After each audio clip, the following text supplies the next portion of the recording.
Hello class 5C, and today we are going to start our lecture second of chapter second. थोड़ा सा confusing sound कर रहा है नहीं? Means that कि हम आपके chapter किसमें हैं? Chapter number 2 पे हैं, and इस chapter number 2 के अंदर आपको क्या पढ़ा रहे हैं? आज आपका lecture 2 है, ठीक है? इसके पहले हमने आपका एक lecture cover किया था. Just a second. Okay, so this is your lecture 2, and today we'll study about the computer language. As in previous chat with lecture, we have already discussed about the computer language, that what is the computer language, what is low level language, what is high level language. ठीक है. सो आज हम क्या पढ़ेंगे बेटा, इसी के बारे में डिटेल में पढ़ेंगे और डीप में जाने की कोशिश करेंगे और देखेंगे कि लैंग्वेजेस कैसे वर्क करती हैं and how they work with the computer and how can work in this computer in this languages, कि आप इस लैंग्वेजेस पे आप कैसे वर्क कर पाओगे. फर्स्ट जनरेशन कंप्यूटर क्या है, सेकंड जनरेशन लैंग्वेज क्या है, थर्ड जनरेशन लैंग्वेज क्या है, every single thing we will study about in this chapter, and I will try to complete your lecture, the complete your chapter in this lecture only. Okay, so let's start. So first of all, let me go with the full screen, zoom in little a bit, little a bit more. I hope perfect. Now let's see. Low level language are written to run on a particular computer, cannot be used on the computer. Means that कि अगर मान लो आपने जब लो level language के programme लिखे, तो जो आपके लो लेवल के प्रोग्राम्स होते हैं ये क्या होते हैं, ये केवल एक पर्टिकुलर एक स्पेशल कंप्यूटर के लिए ही वर्क करता है. ठीक है, किस लिए वर्क करता है बच्चा, एक पर्टिकुलर कंप्यूटर के लिए ही वर्क कर पाता है, सबके लिए वर्क नहीं कर पाता. I don't know why it is not highlighting क्या. ठीक है, जबकि दूसरे कंप्यूटर पे वर्क नहीं कर पाता है. इसका मतलब क्या होता है, इसका मतलब ये होता है कि ये प्लेटफॉर्म इंडिपेंडेंट नहीं होते. क्या नहीं होते बेटा, ये प्लेटफॉर्म इंडिपेंडेंट नहीं होते. प्लेटफॉर्म इंडिपेंडेंट का मतलब क्या होता है कि मान लो आपने क्या किया, एक प्रोग्रामिंग किया जो कि आपने इस कंप्यूटर के, कैसे मैं आपको पढ़ा रहा हूँ, और वही प्रोग्राम को जब आपने कंप्यूटर पर करेंगे तो रन हो जाएगा. तो क्या होता है बेटा, प्लेटफॉर्म इंडिपेंडेंट होते हैं. तो ये क्या है, प्लेटफॉर्म डिपेंडेंट होते हैं. कौन, लो लेवल. ठीक है, चलो नाउ या now machine language. Machine language क्या होती है, आल्सो कॉल्ड, देखो लो लेवल लैंग्वेज और मशीन लेवल लैंग्वेज में कंफ्यूज ना हो जाना. लो लेवल लैंग्वेज क्या है, एक टाइप है. क्या बेटा, एक टाइप है. टाइप मैंने बताया था ना, एक टाइप है. इसके अंदर क्या आती है, इसके अंदर दो लैंग्वेजेस आती है, मशीन लैंग्वेज और असेंबली लैंग्वेज. ठीक है, सो लो लेवल को मशीन लैंग्वेज मत समझ लेना, दोनों में डिफरेंस होता है, बहुत माइनर डिफरेंट है. ठीक है, क्या डिफरेंस है देखो, कंफ्यूज ना होना, बता रहे हैं. हर machine level language low level language होती है, पर हर low level language machine language नहीं होती.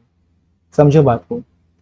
Every machine language is a low level language, but every low level language is not a machine language. Why? Think about it. Actually जो आपके पास machine level languages हैं, जो ये languages होती हैं, ये क्या है, लो लेवल लैंग्वेज का एक टाइप है. अगर मान लो आपने एक दुनिया में कोई एक ऐसी लैंग्वेज बनाई जो कि क्या है, एक ऐसी लैंग्वेज बनाई जो कि क्या है, मशीन लैंग्वेज है, तो हमेशा फॉल करेगी किस कैटेगरी के अंदर, लो लेवल लैंग्वेज के अंदर. ठीक है, वो हमेशा कॉल करेगी लो लेवल लैंग्वेज के अंदर. लेकिन अगर आपने मान लो कोई लो लेवल लैंग्वेज बनाया, ठीक है, आपने क्या किया, आपने एक लो लेवल लैंग्वेज बनाया, इसका मतलब क्या, आपने इधर मशीन लेवल लैंग्वेज बनाया या फिर आपने असेंबली लेवल लैंग्वेज बनाया. ओके, सो मैंने आपसे क्या कहा, मैंने आपसे कहा कि अगर आप एक लैंग्वेज बनाते हो, कौन सी लैंग्वेज बनाई आपने, मशीन लेवल लैंग्वेज, तो वो हमेशा लो लेवल लैंग्वेज होगी. लेकिन अगर आपने कोई लो लेवल लैंग्वेज बनाई तो दो तरह की लैंग्वेज हो सकती है. पहले तो क्या, मशीन हो सकती है, दूसरी असेंबली हो सकती है. अब मशीन लैंग्वेज क्या होती है, machine level language first generation computer की होती थी या फर्स्ट जनरेशन लैंग्वेज होती थी. ये क्या करता था, डायरेक्टली कंप्यूटर को अंडरस्टैंड कर सकता था, उसको ट्रांसलेशन की जरूरत नहीं होती थी. किसकी जरूरत नहीं होती थी बेटा, ट्रांसलेशन. ट्रांसलेशन मतलब उसको चेंज करने की. ठीक है, एज इट इज कंप्यूटर समझ लेगा जो भी आप लिखोगे. इसमें क्या होता था, जीरो और वन का यूज किया जाता था, इसको कंप्यूटर सीधे इंस्ट्रक्शन के फॉर्मेट में समझ सकता था, सीधे. ठीक है, इसी के कारण क्योंकि इसमें जीरो और वन का यूज किया जाता था, इसको क्या कहा जाने लगा, इसको लो लेवल लैंग्वेज कहा जाने लगा, क्योंकि इसको कंप्यूटर सीधे समझ सकता था. अब इसकी लिमिटेशन क्या क्या है, देखते हैं लिमिटेशन क्या क्या है बेटा. सो ये क्या होता है, मशीन जो only on the computer for which they have been deployed या डेवलप्ड. जिसपे इसको डिप्लॉय किया जाता था, इंस्टॉल किया जाता था, या जिसके लिए इनको बनाया जाता था, ये केवल उसी पे चलती थी, बाकी दूसरे लैंग्वेजेस पे रन नहीं करती थी। ये क्या होती थी, मशीन डिपेंडेंट। क्या होती थी बेटा, मशीन डिपेंडेंट, यानी मशीन पे डिपेंड करती थी। एक मशीन पे चल गई, इट डजेंट मीन कि दूसरी लैंग्वेज दूसरी मशीन पे भी चलेगी। ऐसे मान लो मेरे पास भी सेम मोबाइल है, मेरे पास सपोज फोन है मेरे पास, ठीक है, रेडमी 6 प्रो है। सो अगर मान लो इसके इस मोबाइल पे कोई प्रोग्राम वर्क कर रहा है, मान लो कोई एप्लीकेशन माइक्रोसॉफ्ट टीम्स पे रन कर रहा है, तो माइक्रोसॉफ्ट टीम्स आपके मोबाइल पे भी रन करता है, दोनों के मोबाइल पे रन करता है। बट होता क्या था, जो ये लैंग्वेजेस होती थी, इसमें जो हमने इंस्ट्रक्शन इस मोबाइल के लिए लिखे, तो वो इंस्ट्रक्शन केवल इस मोबाइल में चलेंगे, किसी और डिवाइस पे नहीं चलेंगे। डिवाइस क्या होता था, ये मशीन डिपेंडेंट होता था, जबकि माइक्रोसॉफ्ट टीम्स के मशीन इंडिपेंडेंट है। ठीक है। अब देखो असेंबली लैंग्वेज क्या होती है बेटा, ये सेकंड जनरेशन की थी, तो ऑब्वियसली सेकंड जनरेशन की थी तो क्या होगा, इसमें चीजें और अच्छी होंगी, क्योंकि आप जैसे जैसे जनरेशन हाई करते हैं तो क्या होती है, चीजें बदलती जाती हैं। ये भी क्या थी, लो लेवल लैंग्वेज थी, बस में अंतर क्या था, ऐसे हम क्या यूज करते थे, लेटर्स एंड सिंबल यूज करते थे in instead of using numbers 1 and 0।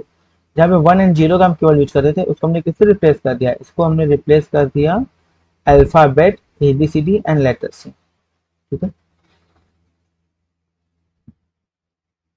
अब देखो the program written in assembly language uses short sequence of letters called numeric, and A for addition, C for comparison, L for loading, and for manipulating.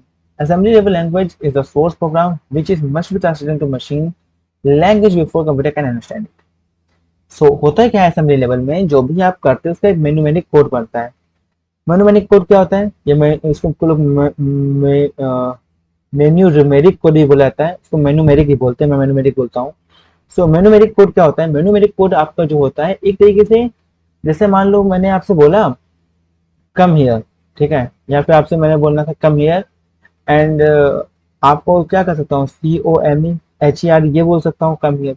या मैंने आपसे बोला कि जब भी मैं आपसे बोलूंगा डी, इट मीन्स आपको क्या करना है, कम हियर। जैसे आप लोग डांस वगैरह सीखते हो, डांस वगैरह में क्या होता है, डांस वगैरह में आपको इंस्ट्रक्शन दिए जाते हैं, ठीक है। अगर आप जानते हो डांस तो आपको अच्छा बेहतर समझ में आएगा, नहीं भी जानते तो मैं आपको बता दूँ। अच्छा एग्जाम्पल लेते हैं, चलो पीटी का एग्जाम्पल लेते हैं। आप सबने क्या किया होगा, पीटी किया होगा। पीटी अभी योगा डे आने वाला है 21 को, तो पीटी भी आप लोग जानते होंगे। पीटी में क्या होता था, जैसे आपसे किसी ने कहा एक, अपने हाथ फैला दिया, दो हाथ ऊपर, तीन हाथ नीचे, चार हाथ नीचे, एकदम नीचे, इस तरीके से आप लोग पीटी करते थे। वहां पे क्या होता था, वहां पे पीटी में वन का सेंस क्या होता है, जब कोई जब इंस्ट्रक्टर आपको बोलता है वन, तो आप अच्छे समझ जाते हो वन का मतलब क्या है, कि हमें हाथ ऊपर लेना है कि नीचे लेना है। किसी ने कहा टू, तो आप समझ गए कि हाथ ऊपर लेना है कि नीचे लेना है। तो ये 1 2 3 4 क्या है बेटा, ये 1 2 3 4 इंस्ट्रक्शन है। क्या है 1 2 3 4 आपके लिए, किस केस है 1 2 3 4, इन केस ऑफ पीटी।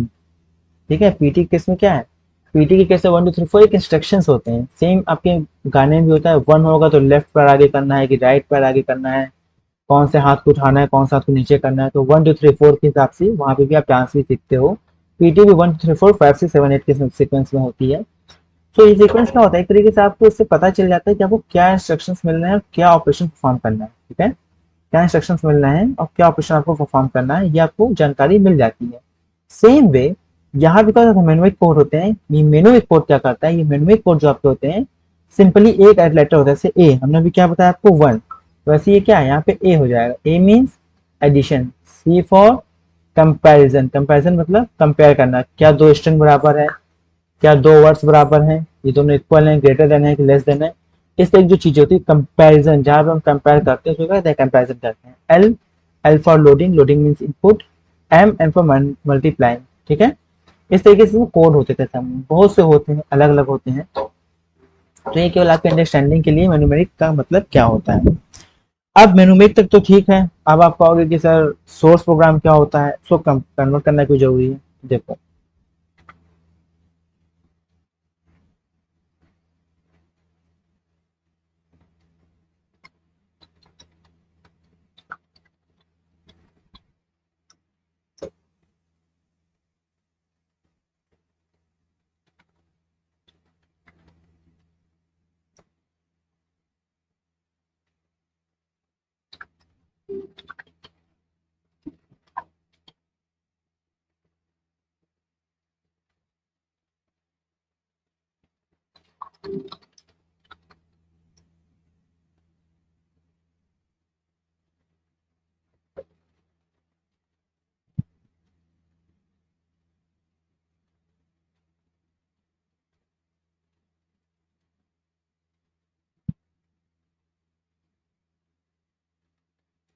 देखो अब मैं क्या बता रहा हूँ आपको।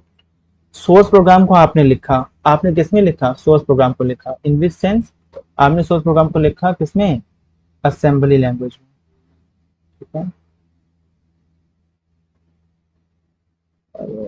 ग्राफिक टैब, ठीक है, मुझे अपने ग्राफिक टैब की बहुत याद आ रही है, अभी तो मैं माउस का यूज कर रहा हूँ।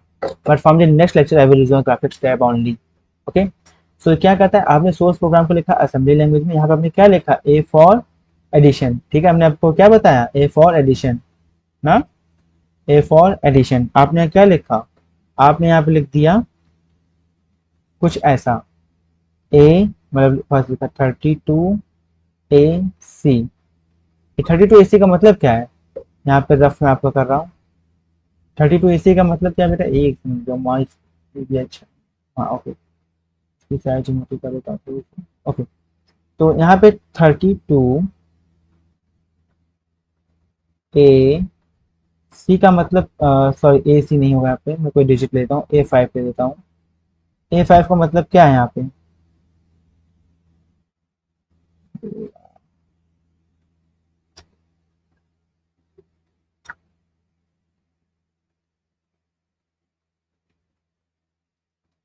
इसका मतलब क्या बेटा? इसका मतलब है A5 इज इक्वल टू, अगर हम ए को क्या कहें एडिशन का, इसका मतलब क्या है? 32 + 5। यही मतलब है ना बेटा। ए फॉर क्या है? ए फॉर है आपका एडिशन। ए फॉर क्या है आपका? एडिशन। ठीक है। अब देखो क्या होगा बेटा यहाँ पे।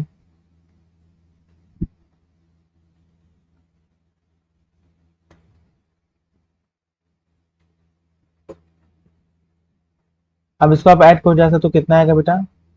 37। ठीक है। लेकिन ये काम कंप्यूटर पे कैसे होगा? आपने किस में लिखा? सोर्स प्रोग्राम में लिखा। सोर्स प्रोग्राम में जब आप लिखा तो आपने क्या लिखा? यहाँ पे आपने लिखा सोर्स प्रोग्राम में 32 A5। ठीक है।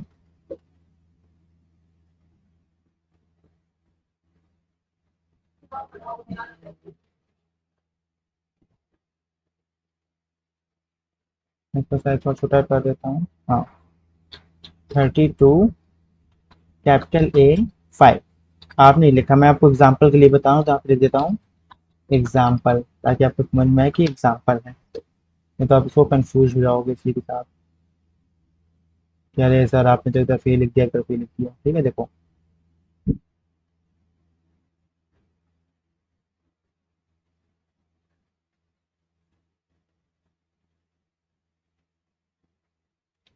आपने क्या लिखा? हमने 32 + A5। ठीक है। चलो, अब इस 32 A5 को तो हमने लिख दिया। अब जब हम इसको प्रोसेस करेंगे तो क्या होगा? ये पहले जाएगा कंपाइलर के पास। किसके पास जाएगा? कंपाइलर के पास। तो कंपाइलर इसको क्या करेगा? कंपाइलर इसको चेंज करेगा। किसमें चेंज कर देगा? इस फॉर्मेट में 32 + 5 ये चेंज कर देगा। ठीक है, ये चेंज करेगा। साथ ही साथ इसको किसमें कन्वर्ट करेगा? इसको कन्वर्ट करेगा मशीन लैंग्वेज में। मशीन में क्या बोले तो कुछ ऐसा 1001 dot dot dot dot dot 1100, कुछ ऐसा। बात समझ में आ रही है? देखो होगा क्या। पहले आपने प्रोग्राम लिखा किसमें? इस तरह से। ठीक है, इस तरह से आपने लिख दिया। अब उसको क्या करेगा? कंपाइलर को भेजेगा कौन? Source program. ये आपका क्या होगा? ये हो गया आपका सोर्स प्रोग्राम। जब कंपाइलर के पास जाएगा तो कंपाइलर क्या करेगा? पहले तो उसको कन्वर्ट करेगा इस तरीके से, अपने आप में समझेगा कि तुम कहना क्या चाहते हो, जो तुम कह रहे हो सही भी है कि नहीं, पॉसिबल भी है कि नहीं। पता चला तुमने कह दिया 32 डिवाइड बाय 0। तो क्या 32 डिवाइड बाय 0 पॉसिबल है? पॉसिबल ही नहीं है। तो क्या होगा? यहाँ पे एरर आ जाएगी। तो ये आगे प्रोसेस नहीं जाएगा, प्रोसेस क्या होगा? यहाँ से वापस चला जाएगा। तो ये क्या करेगा? इसको कन्वर्ट करेगा किसमें? और जब देखेगा सब कुछ सही है, हाँ ये पॉसिबल है, एक तो ऐसा जो आपने बोला पॉसिबल चीज बोली है, तो क्या होगा? इसको कन्वर्ट करेगा किसमें? मशीन कोड में। और जो मशीन कोड होता है क्या होता है बेटा? आपका मशीन कोड होता है 0 और 1 में। तो यानी कि जो आपने इंस्ट्रक्शन लिखे थे किसमें?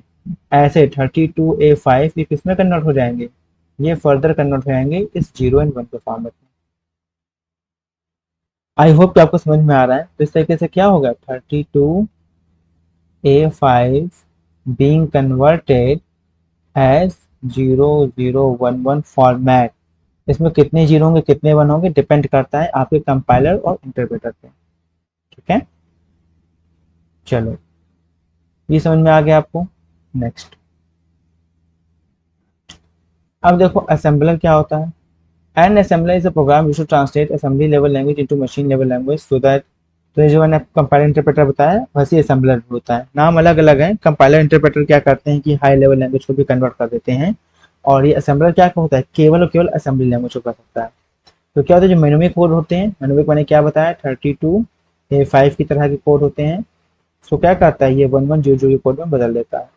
चलो, अब आई होप कि आपको समझ में आ गया है। अगर नहीं आया तो बेटा आप उस वीडियो को पूरा देखो और उसको नोट डाउन कर लो कि आपको क्या चीजें पूछनी है, and after the class after the watching the lecture you can ask. Now high level language क्या होती है, हाई लेवल लैंग्वेज और HSL is instruction which are the almost similar to the English language, almost, listen to me, almost. अगर एकदम similar हो जाएगा तो क्या होगा, तो नेचुरल लैंग्वेज हो जाएगी। बेटा कौन सी लैंग्वेज जाएगी, नेचुरल लैंग्वेज जाएगी। क्यों, क्योंकि हिंदी इंग्लिश सब क्या है, नेचुरल लैंग्वेज होती हैं। चलो, but it is very user friendly and usable अंतर लैंग्वेज। ओके, तो एग्जाम्पल्स होती हैं बहुत ही ईजी होती हैं पढ़ने में, हम लोग के बहुत फेमिलियर होती हैं। आप इसमें प्रोग्रामिंग अच्छे से कर सकते हो, इसलिए कर सकते हो, वही तो होती है वेरी गुड। मशीन इंडिपेंडेंट होती है। मशीन इंडिपेंडेंट बोले तो कि अगर ये मेरे प्रोग्राम मेरे मोबाइल में अगर ये रन कर रही है तो आपके सिस्टम पे भी रन करेगी ही करेगी। ये क्या इंडिपेंडेंस है, इसका सबसे बड़ी खास बात है। एंड द प्रोग्राम यानी SSL can use almost all the computers without any changes. आप क्या कर सकते हो, सभी कंप्यूटर्स में इसको बिना किसी चेंजेस के चला सकते हो। हाँ, प्रॉब्लम क्या होती है, एक प्रॉब्लम ये हो सकती है कि आपके पास सेम सॉफ्टवेयर होना चाहिए। मीन्स आपने जावा में प्रोग्रामिंग की और आपके कंप्यूटर में जावा है ही नहीं, तो क्या रन होगी, नहीं रन होगी। आपने पाइथन में प्रोग्रामिंग किया एंड आपके कंप्यूटर में पाइथन इंस्टॉल ही नहीं है, तो क्या काम हो पाएगा, नहीं हो पाएगा। इन दैट केस आपको क्या करना पड़ेगा, इन दैट केस आपके पास एप्रोप्रिएट सॉफ्टवेयर होने चाहिए। अब देखो जो मैंने आपका नाम लिया था इंटरप्रेटर एंड कंपाइलर का, ये क्या करते हैं, दो प्रोग्राम्स होते हैं जो कि क्या करते हैं, हाई लेवल लैंग्वेज को कन्वर्ट कर देते हैं किसमें, मशीन में। जैसे वहाँ पे क्या लिख रहे थे 32 ए लिख रहे थे, हमने क्या लिखा 3/2, 3/2 मतलब 3 into 2 मीन्स 6। सो क्या करेगा इंटरप्रेटर कंपाइलर चेंज कर देगा मशीन लैंग्वेज में। आई थिंक आपको चीज समझ में आ रही है।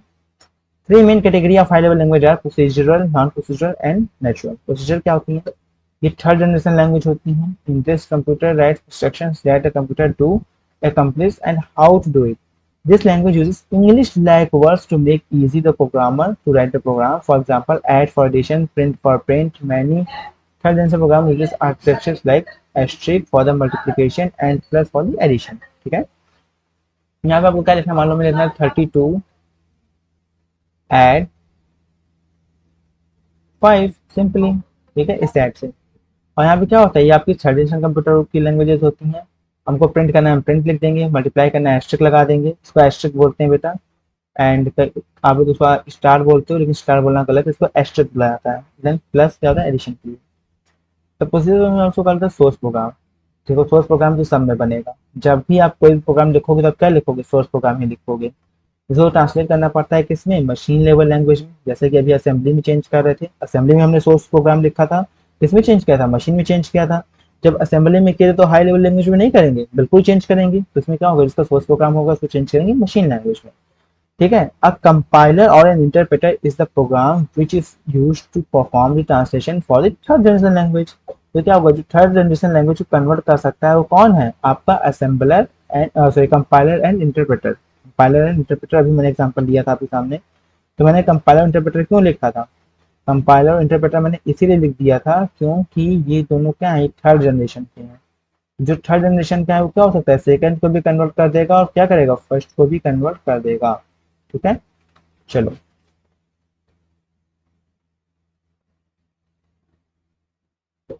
नाउ नेक्स्ट आप एग्जांपल कौन कौन से इसके example BASIC, COBOL, Pascal, Fortran, C, ETC के एग्जांपल्स हैं।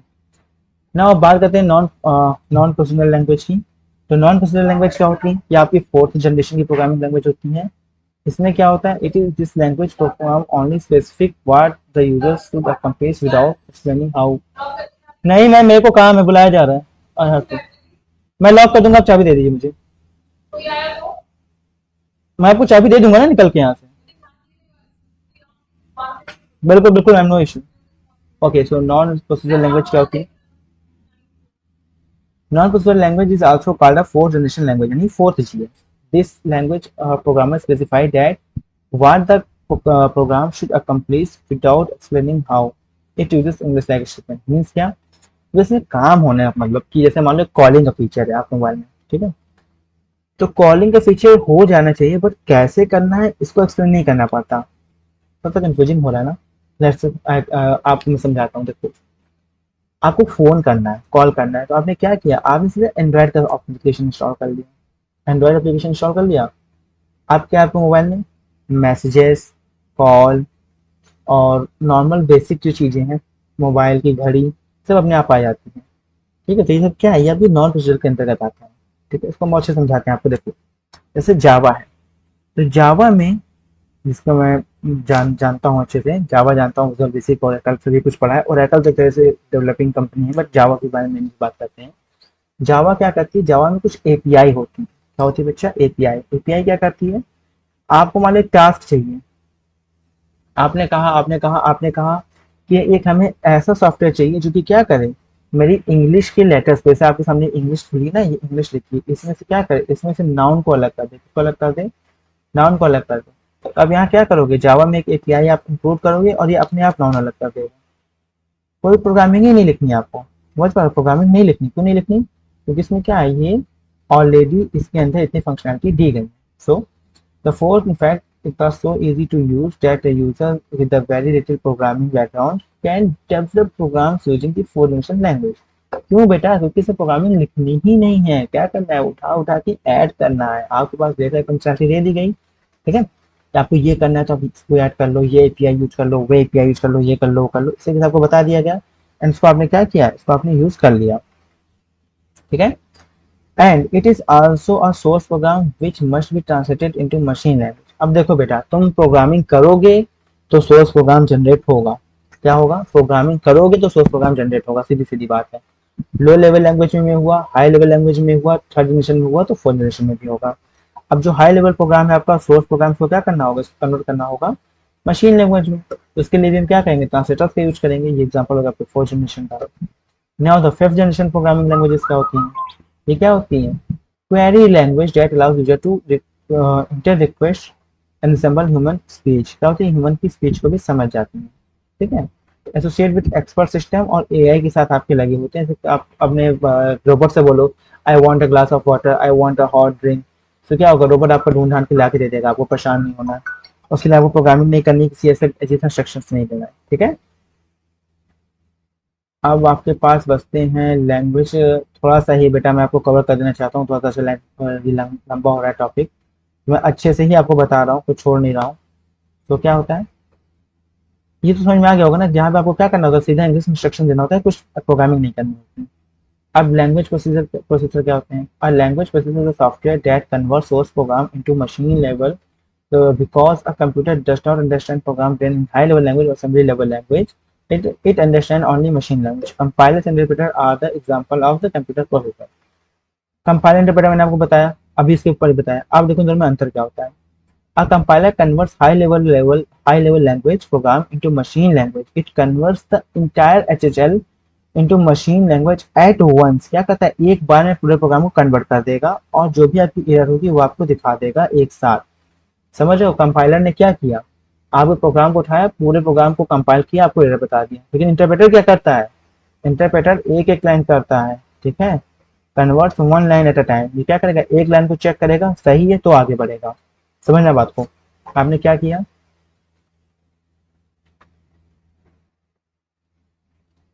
आपने लिखा,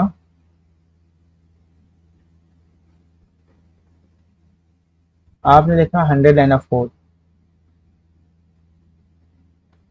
ठीक है, टोटल कितनी लाइन है, टोटल 100 लाइन है। ठीक है, तो इस 100 लाइन्स में जो कंपाइलर होगा क्या करेगा, पहले 100 लाइन्स को चेक करेगा पूरा ऊपर से नीचे तक, और क्या होगा, एरर आपको बता देगा कि आपने यहाँ यहाँ गलतियां की हैं।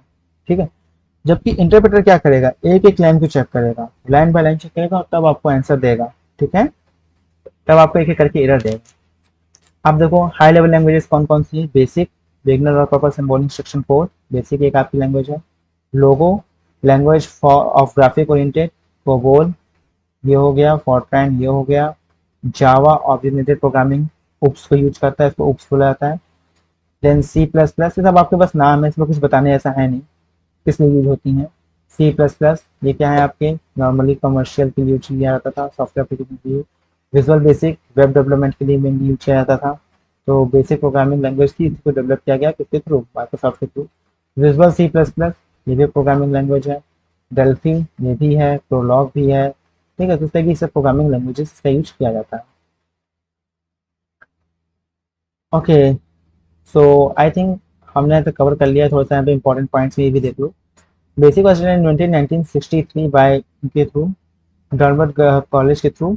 एंड इसको जो लिखा था जॉन जॉन जॉर्ज ने लिखा था इसको, एंड थॉमस कर्ट ने। एंड जावा के बारे में सब उसके सन सोलराइज सिस्टम ने बनाया था इसको, सन माइक्रो सिस्टम ने, जिसको बाद में ओरेकल ने ओवरटेक कर लिया था। आज तक ओरेकल ही इसको चला रही है। Now the C programming language जेनी सेची ने डेवलप की थी 1970s में इन बेल लेबोरेटरीज, जो कि 100% फ्री थी, इसमें उन्होंने कोई लॉयल्टी नहीं लगाई थी। And it was original design for the writing the system software, system यानी कि ऑपरेटिंग सिस्टम को लिखने के लिए बनाया गया था। आपका यहाँ चैप्टर 2 कंप्लीट होता है बेटा। अगर आपको कोई डाउट है तो आप मुझे व्हाट्सएप पे पूछिए, आपकी क्लास है व्हाट्सएप पे। आई थिंक लेक्चर थोड़ा लंबा हो गया है, तो क्योंकि आज मुझे चैप्टर कंप्लीट करना था, क्योंकि बेटा पता है होता क्या है, आपको एक बार मैं छोड़ दूंगा फिर दोबारा आपको चीज़ें समझा पाना, पता पाना थोड़ा मुश्किल होता है। सो आज हमने क्या क्या पढ़ा, आज हमने केवल first generation, second generation, third, fourth and fifth generation के बारे में पढ़ा। So that's all for today, see you in WhatsApp. If you have any doubt you can ask me there. Bye everyone.